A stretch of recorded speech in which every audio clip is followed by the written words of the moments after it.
All right, so I finally got around to messing with this truck some more, with customers and everything else going on. I haven't really taken the time to really kind of go over and finish this thing up. Put the overflow jug back in, put the cover on, just kind of, I had to relocate the regulator because I didn't realize that the cover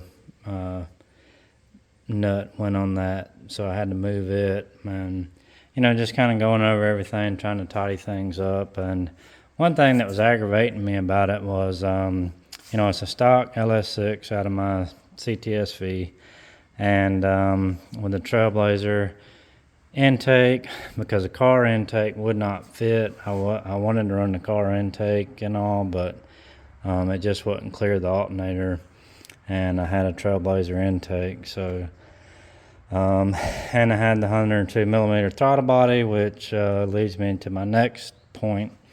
So the throttle it was idling really high, probably 1300, and I'm like, man, this thing, why isn't it idling and down, and what's going on? So I finally got around to troubleshooting it and looking at it and trying to figure things out. So what I found out is I played with the tune, because it's always the tune. You always have to look at the tune first, because it's never a mechanical problem. It's always the tune. So I'm playing with the tune. I'm like, man, well, I want this thing idled down. And, I'm going there, playing with the timing, playing with the airflows, playing with, all the idle parameters that I know of to mess with. And it's still not pulling down. So, unless you put the timing at like -8 degrees, and then it idled, about where I wanted it to. The other thing I noticed was there's a feature in HP tuners where you can go in there and command it to idle, to try to figure out how low you can make it idle. So if you got a cam in it, then you can set that parameter to whatever RPM you want, and then activate it, and then it'll try to make the engine idle that low. So then you can tell from there how low you can get the engine to idle, and not have any problems. So with a stock LS6 and the Cadillac, it idled pretty high for the truck engines with truck cams. They typically idle 500-600 RPM, and then this thing was in the 700s. So but the sound, because I don't have a tack on the truck, I was like, man, this thing's got to be idling 1300 RPM or something. So I hooked the laptop up. The first thing I noticed was that the coolant temp sensor was reading -38 degrees, and I was like, well, there's problem number one. So I ohm it out to the ECU to make sure that the pins correspond, because again, this is the harness that I had in the 69 truck, and I found that one of the injectors had been pinned incorrectly, so it had a skip on. Well, you can still tell that header, the paint hasn't burned off like it has on the other cylinders. So it was number 4 injector was pinned incorrectly. So when I don't do the harness, you just always have that question in the back of your mind, like, is it right here in the harness and whatever. So I ohmed it out, looked up the data for the pins on LT1 Tech. I've got a printout that are about worn out from me referencing them and using them. But I ohmed it out to the correct pin on here, and it did check out.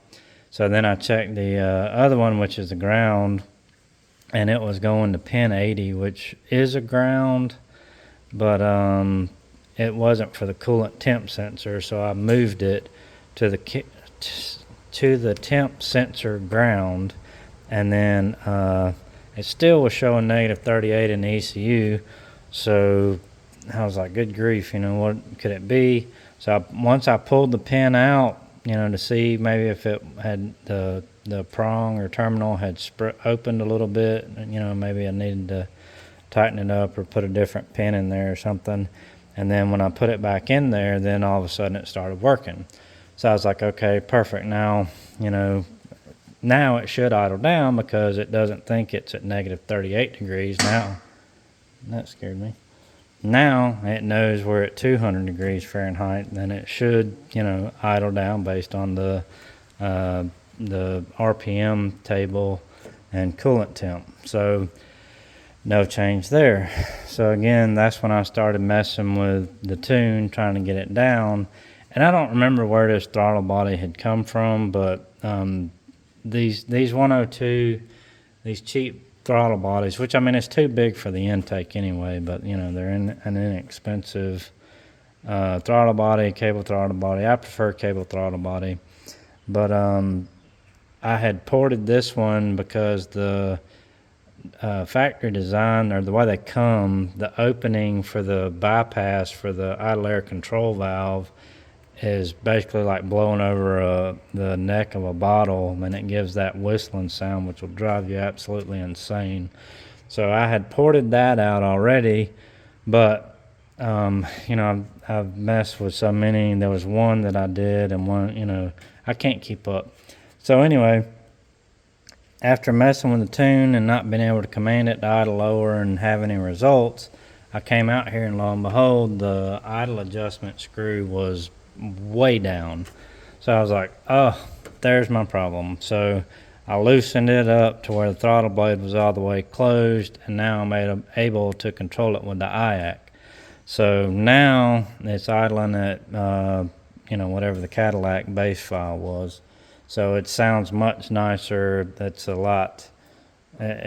a lot better. So anyway, I changed some other parameters in the tune, and then I went and drove it. I bought an LY6 today. So it's an iron block, 6 liter. I guess it was a DOD engine, and it's 58X. So I got that today. So I drove this to go pick it up, and I was like, golly, man, this thing is shifting. I mean, the line pressure felt jacked up on the transmission, and it's funny because when I first got it going and everything and drove it, I was like, man, this thing's shifting soft. So I was going in there trying to ramrod pressure into it and do the normal stuff I do to make it shift firm, and it felt a little better.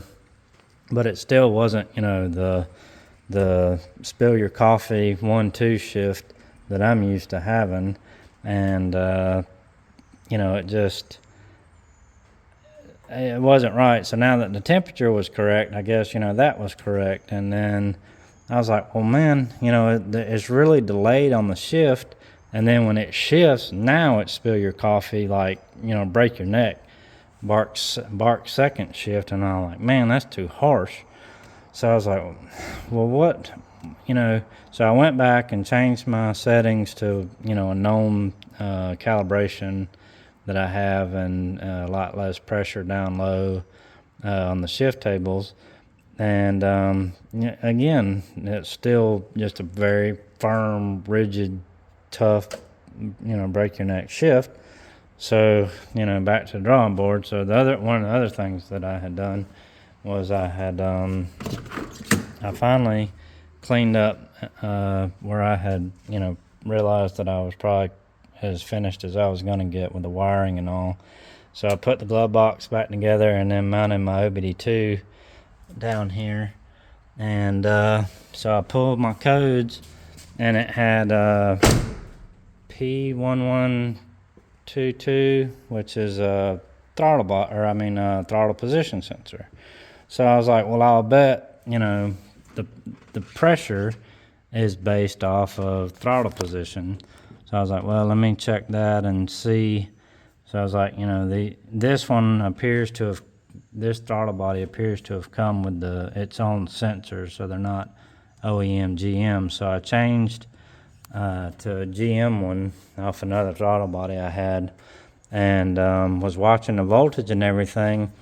And I would sit there and watch it on the laptop, and the throttle position was going up when I pushed it, and then it was holding steady, and it wasn't an erratic reading. So I was like, well, I don't see anything wrong with the throttle position. So then I had remembered that another one that I had done with these junk throttle bodies is I had to take the throttle position sensor and slot the crap out of the bolt holes so I could turn and adjust the throttle position to get the 0.2 volts that it wants to see at throttle closed. So, I mean, I don't know how many times I had it on and off and checked it, pull the tube off and roll the alternator out of the way. And maybe you can see, probably not, how much I just kept slotting it and then rotating it until it finally showed up the 0.2 I was looking for on the computer. And of course then, once I tighten everything and button it back up and go in there, it drops to 0.8 when I fire it up. So I guess I should have given it an extra little turn in it to like 0.22 volts or something. But anyway, when I did that, now it's at 0.18. It seems steady. And then and the check engine light's off now. So hopefully we're good to go there. But that was one of the things when I was researching it. Obviously if your shift is based off of throttle position, so if the TPS isn't giving the correct reading, then it doesn't know what to do, and it's just trying to save all the components, so it's just going to bang shift it. So it's great for racing, not for normal driving. So anyway, like I say, just finally got around to it and I actually washed it. I used a magic eraser and some purple power and soap, and it actually came pretty clean. I was impressed with how well for 1992, I mean the bed kind of has a little shine to it. So I mean, obviously the bare spots on top don't, but what do you expect? It's 92 GM paint, and then it only got better in the 2000s for GM paint as well.